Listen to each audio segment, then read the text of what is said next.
దేవేంద్రుడు ఐశ్వర్యాన్ని కోల్పోయాడు.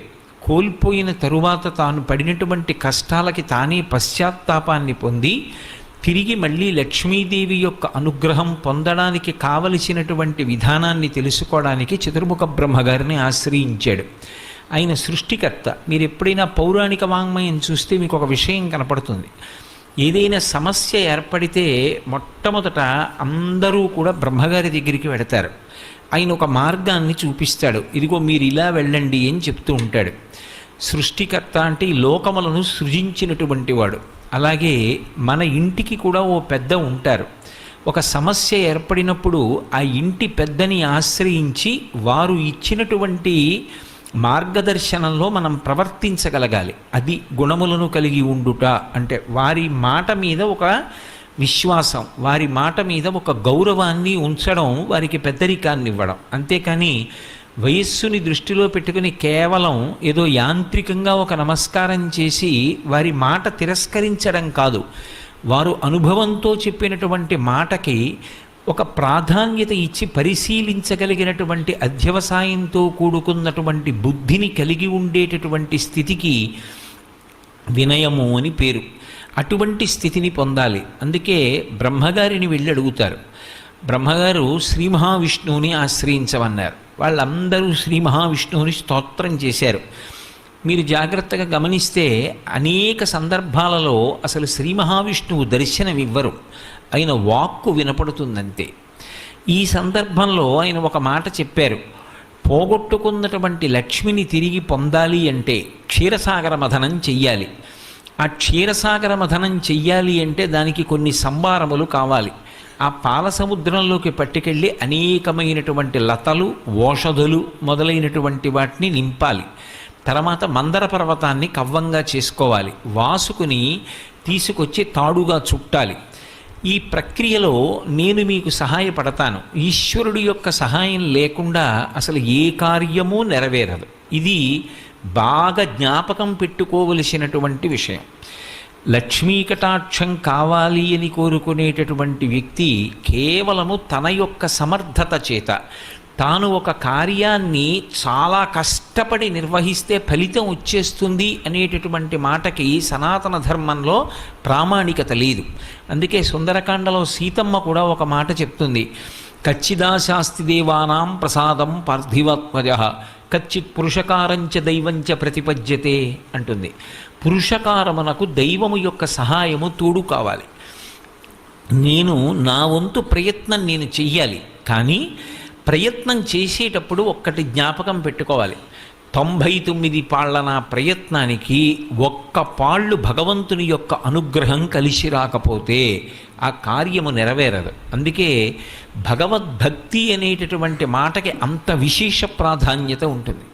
ఈశ్వరుడు ఉన్నాడు అని నమ్మి ఆయన మీద భారం ఉంచి కార్యక్రమాన్ని నెరవేర్చడానికి కావలసినటువంటి సమర్థతని నాకు ఇవ్వడంతో పాటుగా అది ఫలవంతమయ్యేటట్టుగా చెయ్యగలిగిన శక్తి నీ చేతులలో ఉంది అని నమ్మి ఈశ్వరుడికి నమస్కరించడం పరిపూర్ణమైనటువంటి భక్తి.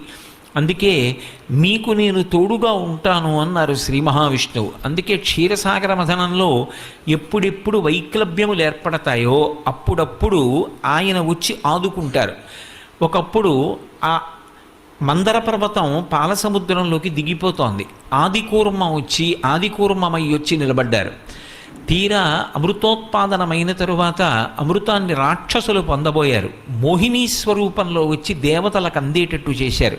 మనం ఈశ్వరుణ్ణి నమ్మి ప్రయత్నాన్ని ప్రారంభం చేస్తే ఆ ప్రయత్నంలో మన చేయి దాటి జరిగేటటువంటి పరిణామాలని ఈశ్వరుడు దిద్దుతాడు. దిద్ది దాన్ని ఫలవంతం చేస్తాడు.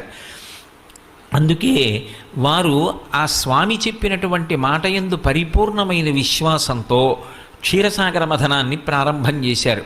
ఆ పాలవెల్లి లోపల అప్పటికప్పటికి మందరాగము తిరుగన్ చెప్పిడిదేమున్నది అజుని చెవులు చిందరగొనియన్ అన్నారు. ఆ మందర పర్వతాన్ని పాలసముద్రంలోకి దించి వాసుకుని చుట్టి ఆ క్షీరసాగర మథనం చేస్తుంటే వచ్చినటువంటి చప్పుట్ట ఎంత భయంకరంగా ఉందంటే ఆఖరికి సమాధి స్థితిలో ఉండి సృష్టి చేసేటటువంటి చతుర్ముఖ బ్రహ్మగారి చెవులు కూడా గింగురుమన్నాయిట. అప్పాలవెల్లి లోపల అప్పటికప్పటికి మందరాగము తిరిగెన్ చప్పుడు నిండెన జాండము చెప్పిడిదే మజుని చెవులు చిందరగునియన్. బ్రహ్మాండమంతా కూడా చర్ చస్ అనేటటువంటి చప్పుళ్లతో నిండిపోయింది. మొట్టమొదట హాలాహలం వచ్చింది. ఆ హాలాహలాన్ని పరమేశ్వరుడు పుచ్చుకున్నాడు.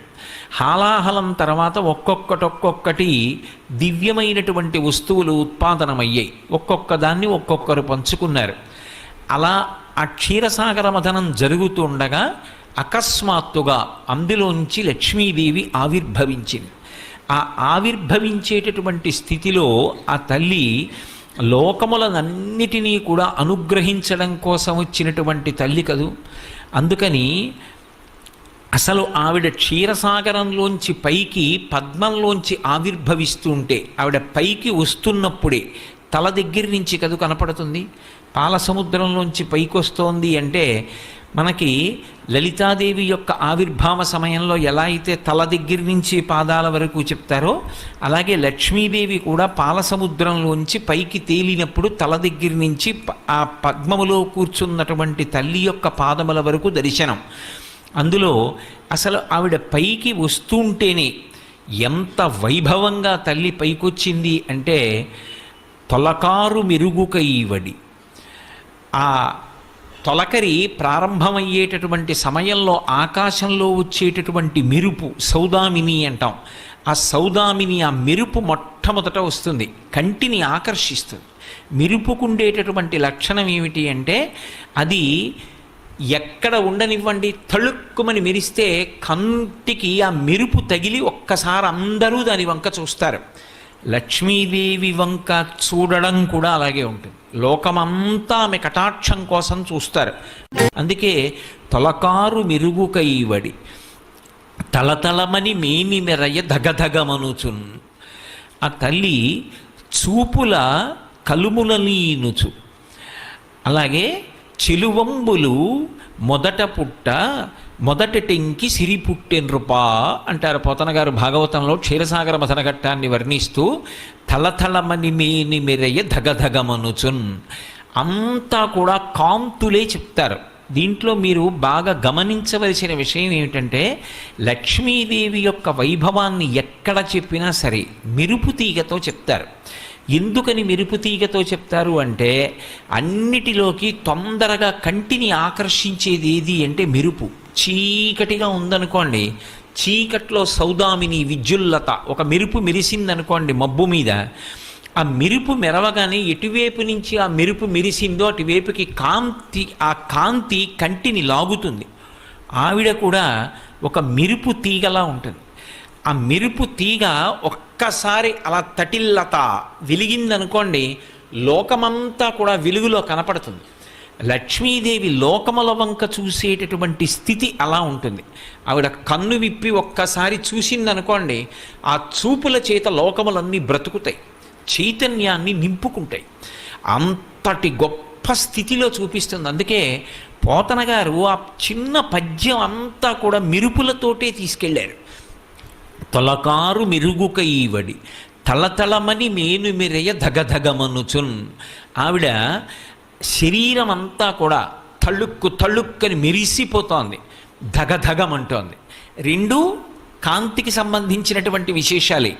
ఇప్పుడు మీరు ఒక్కటి గమనించాలి, అంత కాంతివంతంగా ఆవిడ కనపడుతుంటే అసలు అంగప్రత్యంగముల వంక చూసే అవకాశం ఉండదు, కన్ను ఆకర్షింపబడుతుంది. అది లక్ష్మి అని పిలవబడడానికి కారణం అది. ఆవిడ లోకములనన్నిటినీ చూస్తుంది, అందరూ ఆవిడ వంక చూస్తారు. ఆవిడ చూపుల కోసం సమస్త జగత్ తహతహలాడుతుంది. ఆవిడ క్రీగంటి చూపు పడితే చాలని.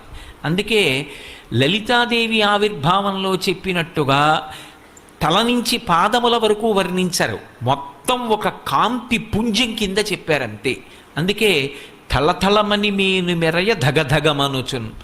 కలుముల నీనటి చూపుల ఆ చూపులకున్నటువంటి వైభవం అది. లక్ష్మీదేవి యొక్క అనుగ్రహము అన్న మాటకు అర్థం ఏమిటంటే కేవలం ఆవిడ ఒక్క చూపు చూస్తుంది ప్రసన్నంగా. ఆవిడ చూపు ఎక్కడ పడుతుందో అక్కడ పడిన ఉత్తర క్షణంలో ఇక అలా ఇలా ఉండదు, ఇక ఐశ్వర్యం. అది ఉత్సాహం కానివ్వండి, సంతోషం కానివ్వండి, పూనిక కానివ్వండి, అక్కడ ఉండేటటువంటి సంపద కానివ్వండి, అవన్నీ కూడా అంత పుష్కళత్వాన్ని పొందుతాయి, అంత సంతోషంగా ఉంటుంది. అందుకే ఆవిడ చూపులలోంచే అంతటి అనుగ్రహ ప్రసరణం చేసింది. అందుకే ఐశ్వర్యం ఎక్కడి నుంచి ఇస్తుంది అంటే ఆమె యొక్క చేతిలోంచి ఇస్తుంది అని చెప్పడం సాధ్యం కాదు. అందుకే లక్ష్మీ కటాక్షము అంటూ ఉంటారు. ఆవిడ చూపు పడితే చాలు, ఒక్కసారి అలా ప్రసన్నంగా చూసిందా, ఇక అక్కడ ఎంత ఐశ్వర్యం ఏర్పడుతుంది అనేటటువంటి దాని గురించి చెప్పడం ఎవరికీ సాధ్యం కాదు. అయితే మీరు ఒక్క విషయం జ్ఞాపకం పెట్టుకోవాలి, నేను ఐశ్వర్యము ఐశ్వర్యము ఐశ్వర్యము అన్న మాట వాడుతున్నప్పుడు కేవలము నేను సంపద గురించి మాట్లాడుతున్నాను అని మీరు అనుకోకూడదు. కేవలం ధనం ఒక్కదాని గురించి నేను మాట్లాడటం లేదు. శ్రీ సూక్తం అలా మాట్లాడలేదు. కేవలం డబ్బొక్కటే లక్ష్మీదేవి ఇస్తుంది అని నిర్ధారణ చేయకూడదు. లక్ష్మి అంటే జీవితాన్ని పండించగలిగినటువంటి శక్తి. ఆవిడ ఇది ఇస్తుంది ఇది ఇవ్వదు అని ఉండదు. ఆవిడ దేన్నైనా ఇవ్వగలదు. అందుకే కలుముల నీనెడి చూపుల, ఆమె చూపుల చేత సమస్తమైన ఐశ్వర్యాన్ని ఇవ్వగలిగినటువంటి తల్లి అయి ఆవిడ చెలువంబుల మొదటి టెంకి సిరి పుట్టె నృపా.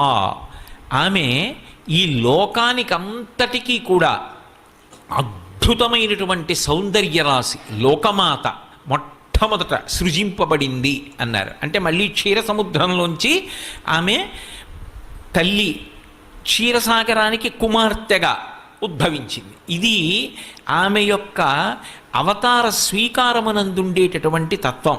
ఇప్పుడు ఆవిడ క్షీరసాగరంలోంచి వచ్చింది, పాలసముద్రానికి కూతురు. పాలసముద్రానికి ఆవిడ కూతురు కాబట్టి ఇంతకుముందు ఆవిడ లేనిది ఇప్పుడే వచ్చింది అని చెప్పడం కుదురుతుందా? కుదరదు. ఆమె ఇంతకు ముందు కూడా ఉంది. ఇంతకు ముందు ఉన్నది, అప్పుడు ఉన్నది, ఎప్పుడూ ఉంటుంది. కానీ ఇందులో ఒక పెద్ద రహస్యం మాత్రం ఉంటుంది. ఆమె ఇలా చాలామందికి కుమార్తెగా వస్తుంది. ఒకప్పుడు క్షీరసాగరానికి కుమార్తెగా వచ్చింది, ఒకప్పుడు భృగువుకి కుమార్తెగా వచ్చింది, ఒకప్పుడు జనక మహారాజు గారికి కుమార్తెగా వచ్చింది, ఒకప్పుడు ఆకాశరాజుకి కుమార్తెగా వచ్చింది.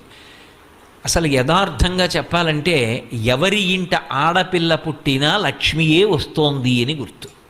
ఎందుకో తెలుసా? ఆడపిల్ల వస్తోంది అంటే చాలామంది ఆడది ఆడపిల్ల అన్న మాట వాడితే ఏదో తక్కువ అనుకుంటారు. కాదు, తెలుగు భాషలో ఆడపిల్ల ఆడది అన్న మాటకు అర్థం ఏమిటంటే శ్రీ మహాలక్ష్మి అని అర్థం. ఆడపిల్ల, ఆడ అంటే అక్కడ అని అర్థం. అక్కడి పిల్ల, అక్కడి పిల్ల ఇక్కడ పుట్టింది. ఇక్కడ ఎందుకు పుట్టింది అంటే ఇక్కడ పుట్టి నన్ను ధన్యుణ్ణి చేసింది. ఎవరా పిల్ల? పేరు నేను పెట్టాను తర్వాత, ఆమె లక్ష్మి. అందుకే ఎవరి కడుపున ఆడపిల్ల పుట్టనివ్వండి, ఆ పిల్ల పీటల మీదకి వెళ్ళినప్పుడు మాత్రం పద్మంలోనే వెడుతుంది. పద్మంలో తీసుకెడతాను తప్ప ఏ ఇంటా కూడా ఆడపిల్లని పెళ్లి పీటల మీదకి తీసుకెళ్ళేటప్పుడు నడిపించి మాత్రం తీసుకెళ్లరు. ఎవరి ఇంట పుట్టినా లక్ష్మియే పుట్టింది. పుట్టి ఆమె నారాయణుడికి మాత్రమే చెందుతుంది. ఆమె మహాపాతివ్రత్యం అటువంటిది, నిత్యానపాయని. ఆమె శ్రీమన్నారాయణుడికి ఇల్లాలు. ఆ నారాయణుడు ఎక్కడో ఆవిర్భవించి ఉన్నాడు, పెండ్లి కుమారుడు. అందుకే వయసులో మామగారు పెండ్లి కుమారుడి కన్నా పెద్దవాడైనా పిల్లనిచ్చేటప్పుడు లక్ష్మిని నారాయణునికి ఇస్తున్నానని కాళ్ళు కడిగి తీర్థాన్ని పుచ్చుకుంటాడు. లక్ష్మి ఎప్పుడూ నారాయణుడికి పక్కకే చేరుకుంటుంది. అందుకే ఆ తల్లి కూడా నారాయణుని దగ్గరికి వెళ్ళిపోతుంది. కానీ ఎంతమందికైనా కుమార్తెగా వస్తూ ఉంటుంది. ఎంతమందికైనా కుమార్తెగా వచ్చి ఎవరెవరికి కుమార్తెగా వచ్చిందో వాళ్ళని అనుగ్రహిస్తుంది. అందుకే మీరు చూడండి, 2 రకాలైనటువంటి అదృష్టాలు ఇవ్వాలి అనుకుంటే ఆడపిల్లగా వస్తుంది. ఒకటి, సాక్షాత్ లక్ష్మీదేవి ఇంట్లో పుట్టింది. అందుకే మగపిల్లవాడికి చేయడానికి అలంకారములు తక్కువ ఉంటాయి, ఆడపిల్లకి చేయడానికి అలంకారాలు చాలా ఎక్కువగా ఉంటాయి. ఆడపిల్ల ఇంట్లో తిరుగుతోందనుకోండి, లక్ష్మీదేవిది తిరిగినట్టే. ఒకటి, ఆ పిల్ల పుట్టిన వేళ, ఆ పిల్ల తిరిగిన వేళ సాక్షాత్ లక్ష్మీదేవి ఇంటికి వచ్చిందని గుర్తు. 2, ఆడపిల్ల పుట్టింది అంటే ఆ పిల్లని ఎక్కడికి చేరుస్తున్నారు? ఎవరో ఓ పేరున్నవాడికి కాదు ఇస్తున్నది, సాక్షాత్తు నారాయణ స్వరూపాయ వరాయ. ఆ వరుడు నారాయణ స్వరూపుడు. ఇప్పుడు లక్ష్మిని నారాయణుడి పక్కకి చేర్చారు. ఆ చేర్చిన కారణం చేత ఏమైంది? దశ పూర్వేషాం దశాపరేషాం, 10 తరాలు నా తర్వాత వచ్చేవి, 10 తరాలు నా ముందున్నవి, నేను ఒక తరం, 21 తరాలు ఉద్ధరింపబడ్డారు, ఉన్నత లోకాలకి వెళ్ళారు. ఏది మగపిల్లవాడి విషయంలో చూపించండి అలా ప్రమాణం. అలా చేయగలడా? సాధ్యం కాదు. అమ్మవారు అనుగ్రహిస్తే ఆ తల్లి వీళ్ళని నేను విశేషమైనటువంటి ఫలితము చేత సత్కరించాలనుకుంటున్నాను అనుకుంటే ఆడపిల్లగా వస్తుంది. అందుకే ఆడది ఆడపిల్ల ఈ మాటలు తక్కువతనమని ఎవడనుకున్నాడో నాకు అర్థం కాదు. అంతకన్నా గొప్ప మాట లోకంలో ఇంకోటి ఉండదు. ఆడపిల్ల అంటే నారాయణుని సొత్తు, శ్రీ మహాలక్ష్మి అని దానికి అర్థం. కాబట్టి ఇప్పుడు ఆ పిల్ల ఇక్కడ పుట్టింది, అక్కడికి వెళ్ళింది, ఇప్పుడు ఇక్కడ వంశాన్ని వదిలేసింది, ఇంటి పేరు వదిలేసింది, ఇక్కడ ఉన్నవారిని విడిచిపెట్టేసింది, భర్త చెయ్యి పట్టుకుని వెళ్ళిపోయింది. ఇప్పుడు ఆమె అక్కడ మహాపతివ్రత అయి ప్రవర్తించింది. ఎవరు తరిస్తారు? అంటే కేవలము అత్తవారు కాదు, ఆ పిల్ల నడవడి చేత 2 వంశములు తరిస్తాయి. పుట్టింటివారు మెట్టినింటివారు 2 వంశాలు తరిస్తాయి. అది మగపిల్లవాడి విషయం అయితే వాడు ఎక్కడ పుట్టాడో ఆ వంశం తరిస్తుంది. కానీ ఆడపిల్ల 2 వంశాలని తరింపజేస్తుంది. అందుకే అసలు ఆడపిల్ల వచ్చింది అంటే లక్ష్మీదేవే వచ్చింది. అందుకే శ్రీరామాయణంలో వాల్మీకి మహర్షి ఒక చమత్కారం చేయించారు. జనక మహారాజు గారు కన్యాదానం చేస్తున్నప్పుడు ఈయం సీత మమ సుత సహధర్మచరీతవా ప్రతీచ్ఛ చైనాం భద్రం తే పాణిం గృహ్ణీష్వ పాణిన పతివ్రత మహాభాగా ఛాయేవానుగతా సదా అన్నారు. మమ సుత దగ్గర నుంచి మీరు చూడండి, పేరు సీత. సీత అంటే నాగటి చాలుకు పుట్టింది, ఆవిడ పెట్టుకుంది పేరు. నిజానికి ఆ పుట్టిన పిల్ల లక్ష్మి. సీత లక్ష్మీవాచకం. నా ఇంట బిడ్డ పుట్టినా కూడా ఆడపిల్ల పుడితే ఆమె ఇయం సీత మమసుత, నాకు కూతురుగా వచ్చింది. ఎందుకని? నాకు అనుగ్రహాన్ని ఇవ్వాలనుకుంది. ఆడపిల్ల ఇంటికి వచ్చింది అంటే లక్ష్మీదేవి ఇంటికి వచ్చినట్టే. అందుకే మీరు వేదంలో ఉన్నటువంటి మంత్రాల తాత్పర్యాన్ని గమనిస్తే ఒక పిల్లవాడికి పెళ్ళయింది అంటే అతని ఐశ్వర్యమంతా ఎవరిది అంటే అతనిది కాదు, ఇల్లాలు అంటారు. ఆ ఇంటి యొక్క గృహిణికి చెందుతుంది. అందుకే ఒకప్పుడు దేవేంద్రుడు లక్ష్మీదేవిని దర్శనం చేసి స్తోత్రం చేశాడు. చేసినప్పుడు ఆవిడ నేను ఎక్కడెక్కడ ఉంటానో తెలుసా అని తాను ఎన్ని చోట్ల ఎన్ని రూపాలతో ఉంటుందో చూపించింది. చూపించినప్పుడు కైలాసే పార్వతీత్వంచ క్షీరోధే సింధుకన్యక స్వర్గే చ స్వర్గలక్ష్మిస్తం మర్చలక్ష్మిశ్చ భూతలే వైకుంఠే చ మహాలక్ష్మి దేవదేవీ సరస్వతి గంగా చ తులసీత్వంచ సావిత్రి బ్రహ్మలోకగా కృష్ణ ప్రాణాధిదేవీత్వం గోలువుకే రాధికా స్వయం రాసే రాసేశ్వరీత్వంచ బృందా బృందావని కృష్ణప్రియాత్వం భాండీరే చంద్రా చందనకాననే విరజా చంపకవనే శతశృంగే చ సుందరి పద్మావతి పద్మవనే మాలతీ మాలతీవనే కదంబమాలాత్వం దేవి కదంబ కాననీపి చ రాజ్యలక్ష్మి రాజగేహే గృహలక్ష్మి గృహే గృహే ఇత్యుక్త్వా దేవతాః సర్వే మునయో వనవస్తథా రుర్దుర్నవదనా శుష్కకంఠో తాలుకాః ఇతి లక్ష్మీ స్తవం పుణ్యం సర్వదేవైః కృతం శుభం ఎప్పటేత్ ప్రాతురుద్ధాయ సవైః సర్వం లభేత్రువం అభార్యో లభతే భార్యాం వినీతాం వసుతాం సతీం సుశీలాం సుందరీం రమ్యాం అతిసుప్రియవాదినీం పుత్రపౌత్రవతీం శుద్ధాం కులజాం కోమలాం వరాం అపుత్రో లభతే పుత్రం వైష్ణవం చిరజీవినం పరమైశ్వర్యయుక్తం చ విద్యావంతం యశస్వినం భ్రష్టరాజ్యో లభేద్రాజ్యం భ్రష్టశ్రీ లభతే శ్రియం అని తనకి ఫలశ్రుతి కూడా చెప్పాడు ఇంద్రుడు. ఈ స్తోత్రం లక్ష్మిని ఉద్దేశించి చదివింది కాబట్టి పెళ్లి కాని మగపిల్లలు ఎవరైనా ఈ స్తోత్రాన్ని నియమంగా అమ్మవారి దగ్గర చదివితే అతనికి భార్యగా ఎవరు రావాలి? ఎక్కడో లక్ష్మీదేవి పుట్టివాడు నారాయణుడు కావాలి. కాబట్టి ఎటువంటి పిల్ల భార్యగా వస్తుంది అంటే ఆమె సుశీలాం సుందరీం రమ్యాం అతిసుప్రియవాదినీం పుత్ర పౌత్రవతీం శుద్ధాం కులజాం కోమలాం వరాం. ఆమె సుశీల, మంచి నడవడి కలిగినటువంటిది, చక్కగా మాట్లాడేటటువంటిది, పుత్రుల్ని పౌత్రుల్ని పొందేది. ఆ భర్త యొక్క ఆయుర్దాయాన్ని నిలబెట్టగలిగినటువంటి నడవడి కలిగినటువంటిది మహాపతివ్రత. అటువంటి స్త్రీ భార్యగా లభిస్తుంది. లక్ష్మీదేవి యొక్క స్తోత్రము అంత గొప్పదిగా వర్ణింపబడింది. అందులో ఆ తల్లి దర్శనమిచ్చింది. నేను ఎక్కడ ఉంటాను అంటే కైలాసే పార్వతీత్వంచ క్షీరోధే సింధుకన్యక. కైలాసంలో పార్వతీదేవిగా, వైకుంఠంలో లక్ష్మీదేవిగా, బ్రహ్మలోకంలో సరస్వతిగా, ఒక మహారాజు గారి దగ్గర రాజ్యలక్ష్మిగా, ప్రతి ఇంటి ఇల్లాలు గృహలక్ష్మి అయినప్పుడు ఐశ్వర్యమంతా ఎవరిది? ఆమెది. అందుకే ఇల్లు అన్న మాటకు అర్థం ఏమిటంటే ఇటకలతో కట్టినది ఇల్లు కాదు. ఇల్లు అన్న మాటకు అర్థం ఏమిటంటే గృహిణి, గృహముచ్యతే. గృహము అని ఎప్పుడు పిలుస్తారంటే దాని యందు ఇల్లాలు ఉన్నంత కాలమే గృహము. పురుషుడు ఎంత బడలిపోనివ్వండి, ఆమె నవ్వుతూ పిలిచి ఒక్క పాత్రతో కాస్త పళ్ళరసం ఇచ్చిందనుకోండి సేద తీరుతాడు. ఆమె ఒక్క నవ్వు నవ్విందనుకోండి సేద తీరుతాడు. ఆమె ఒక మాట మాట్లాడితే సేద తీరుతాడు. ఎంత ఐశ్వర్యం ఉండనివ్వండి, ఎన్ని కోట్లు ఉండనివ్వండి, ఆమె వెళ్ళిపోయిన తరువాత ఆ ఇంట్లోకి వెళ్ళినటువంటి పురుషుడికి ఏ మనశ్శాంతి ఉంటుంది? గృహము అంటే మేడ కాదు, భార్యయే గృహము. అందుకే గృహలక్ష్మి గృహే గృహే. లక్ష్మీదేవి దర్శనం ఎక్కడవుతుంది అంటే చాలా తేలిక.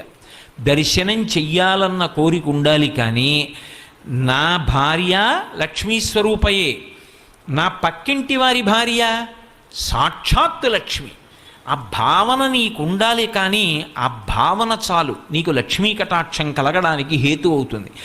దేశానికి అరిష్టం ఎప్పుడు పట్టుకుంటుంది అంటే కనపడినటువంటి ప్రతి ఇల్లాలి వంక కూడా చూడకూడని చూపు చూస్తే అది దోషభూయిష్టం అవుతుంది.